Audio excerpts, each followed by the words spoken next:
ГСП онлайн. Городские новости сейчас. В Нижнем Одессе произошла серия угонов.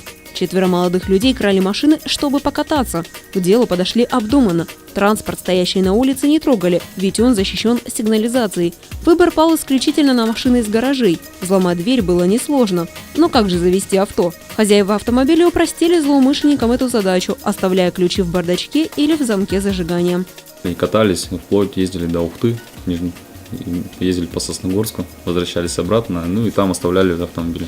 И либо автомобили, поскольку топливо заканчивалось в автомобиле, оставляли в Сосногорск, где закончилось, а мы остановились, добирались обратно на попутках.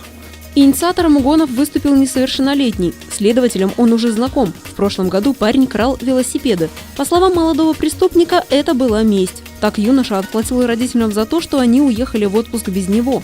Мальчик вырос, и вкусы поменялись. В 2013-м все закончилось примирением сторон. Сейчас же всем угонщикам грозит до 7 лет лишения свободы или до 5 лет принудительных работ.